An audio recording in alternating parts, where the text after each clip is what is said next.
You're kneeling in sand. Your knees burn like fire. An iron collar crushed your throat. You can barely swallow.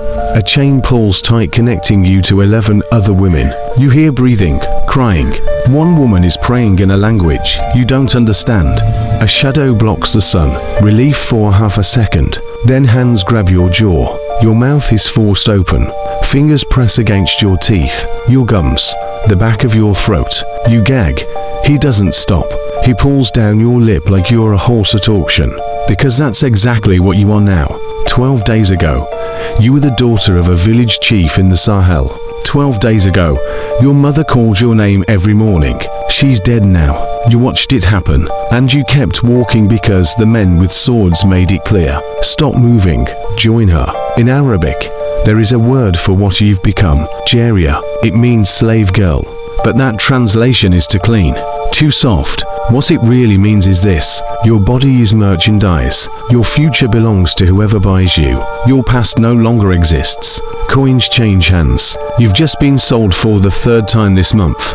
And the place they're taking you, historians would spend centuries pretending it never existed. This is the Arab slave trade. The slave trade you were never taught. You know about the Atlantic slave trade. Ships, chains, plantations. 12 million Africans transported across the ocean over 4 centuries. That history has museums, monuments, movies. Children learn it in school. Politicians give speeches about it. But there was another slave trade. Older, longer, and by some measures, even larger.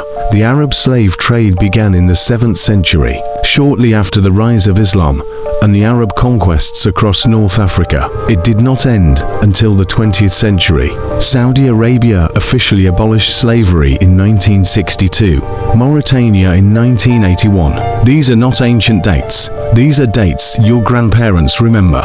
Between 650 AD and 1900 AD, historians estimate 14 to 17 million Africans were taken from their homes and transported to North Africa, the Middle East, and the Arabian Peninsula. Possibly more, because countless deaths were never recorded. More people, over a longer period, across 3 continents, yet almost no one talks about it. Why? Because this slave trade was designed to leave no descendants, and it worked. Where did 14 million people go? For 32,730. In the Americas today, there are 45 million people of African descent. Living proof. Their existence keeps the memory alive. But in the Middle East, after importing millions of Africans for over 1,300 years, there is almost nothing. Small communities in Yemen, scattered populations in southern Iraq, tiny Afro-Arab groups in Morocco. Where there should be millions, there is silence. So where did they go? The answer is the darkest part of this history. The men were castrated. This is not speculation. It is documented across centuries of primary sources. Between 80 and 90% of African male slaves were castrated. The procedure happened along trade routes, often in Egypt. Coptic monasteries became infamous for it. For every man who survived, 3 to 5 died from blood loss, infection, or shock. Think about the math. If a trader needed 100 living eunuchs to sell, he might begin with 400 or 500 men. The rest died screaming in the sand. No families, no descendants, no memory. The women were kept alive, not out of mercy, but because of what their bodies could provide. They were examined, priced, and categorized. Age mattered. To young meant years of feeding, to old meant diminished value. The ideal range was 13 to 25. Physical features affected price dramatically. Certain regions were preferred. Ethiopian women commanded the highest prices across nearly all markets. Families were torn apart at capture sites. Mothers from children, husbands from wives. Missionaries who witnessed it wrote of screams that haunted them for decades. One said he could still hear mothers calling their children's names long after leaving Africa. Those screams echoed for 1,300 years.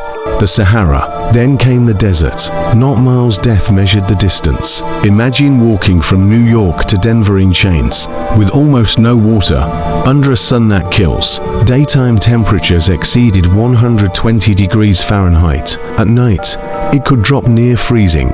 Water went to camels first. Camels were expensive. Slaves were replaceable. Mortality rates reached 20 to 30%, sometimes higher. Those who collapsed were left behind. Alive, European explorers described routes paved with bones, skulls bleached white, rib cages half buried in sand, not ancient remains. Recent ones, millions of lives marking paths civilization chose to forget. The markets.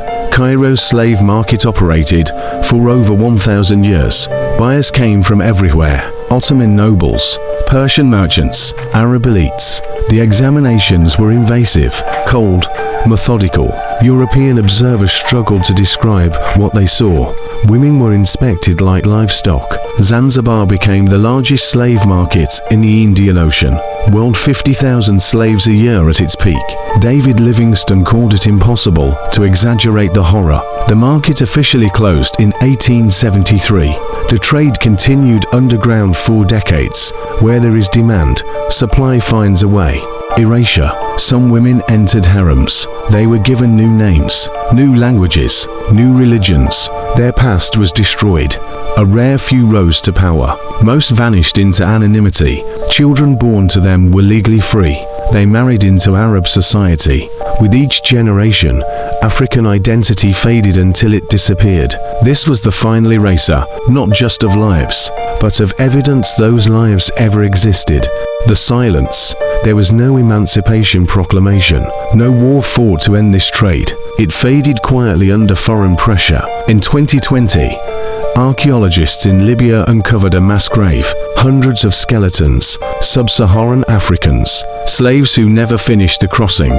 No names, no descendants, no one to mourn them. The Atlantic slave trade left monuments. This one left silence. 14 million people erased, so completely, we don't even know their names. Remember her not as a statistic, but as someone's daughter, someone who laughed once, someone who had a name. This is Crown and Dagger. We don't sanitize history. If this story mattered, like the video, subscribe, and tell us what other buried history should we uncover next.